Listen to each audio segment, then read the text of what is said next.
We often treat human growth as a simple, linear accumulation, a steady climb where physical size and cognitive skill increase in direct proportion to the passage of time. This straight-line model misrepresents the actual trajectory of maturation. A more accurate graph shows an oscillating, spiraling curve, a progression that moves upward but frequently loops back on itself at set biological intervals. This pattern emerges as a joint product of heredity and environment. It is governed by predictable, universal vectors that dictate the limits of what a human can achieve at any given age. These forces operate below the surface of observable behavior, forming an invisible structural matrix that determines a child's capacity for movement and thought.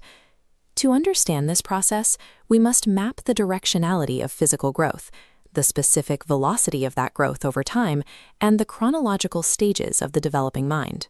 Decoding this biological blueprint allows educators to identify the structural logic behind student behaviors that might otherwise appear chaotic or unpredictable.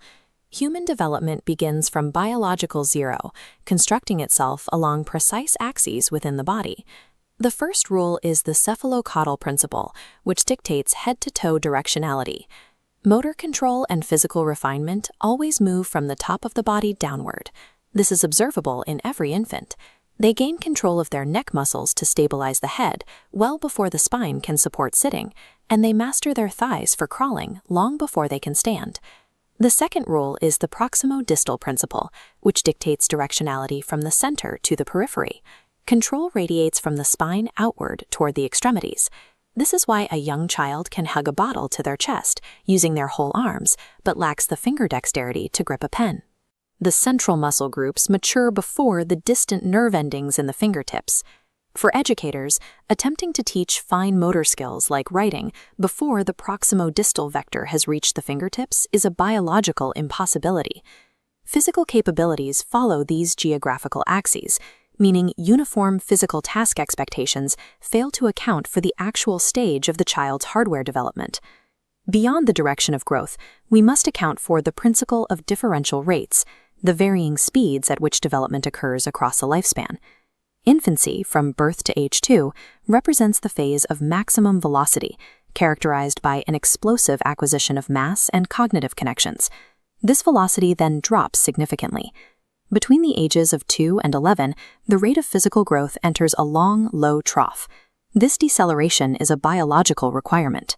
The rapid growth of infancy results in soft skeletal and muscular structures.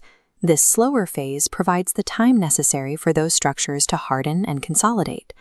A second growth spurt occurs during adolescence, after which the velocity curve levels off into a flat line as the body reaches its adult state. As speed fluctuates, the refinement of movement follows a separate path, progressing from general, uncoordinated responses to specific, isolated actions. You can observe this in a crying response. A young infant uses their entire body, flailing arms and legs, to express distress, while an older toddler isolates that emotional response to the muscles of the face.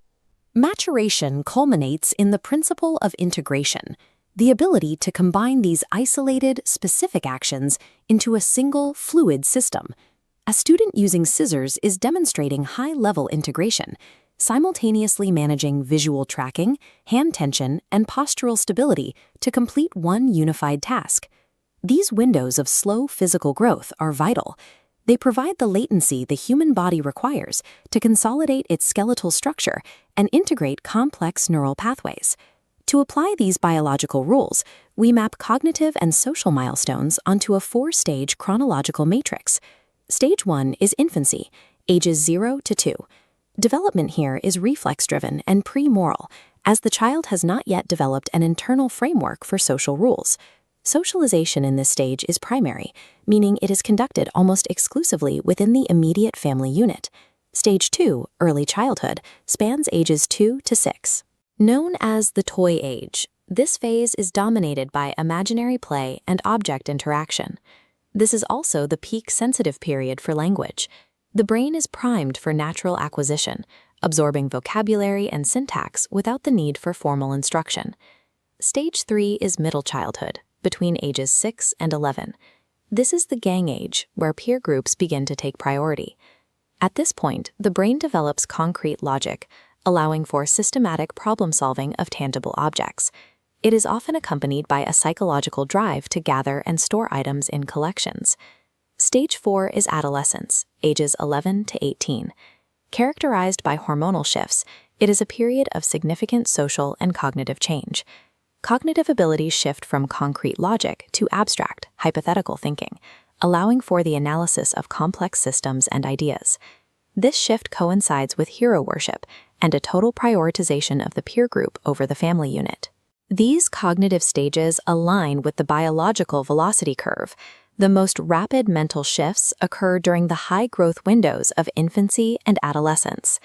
Curriculum design and age-appropriate assessments are structured to align with this 4-quadrant matrix, ensuring content matches the biological readiness of each age group. The principle of interrelation demonstrates that these systems do not function in isolation. Physical, cognitive, and social domains are deeply interconnected. A delay in one area can trigger a cascade. For instance, a child with restricted motor skills may be unable to join peer groups for physical play. This physical restriction then creates a social bottleneck, limiting the peer interactions necessary for language expansion and cognitive development. Applying these universal vectors requires acknowledging the principle of individual differences. While the biological rules are consistent, the timeline for each child is unique. Educators cannot expect every student in a single room to reach the same developmental coordinates at the same time. Effective instruction uses multimodal delivery, visual, auditory, and physical methods to bridge the gap between these varying developmental stages in the same classroom. Approaching development through this legible blueprint establishes a rigorous framework for building effective educational architecture.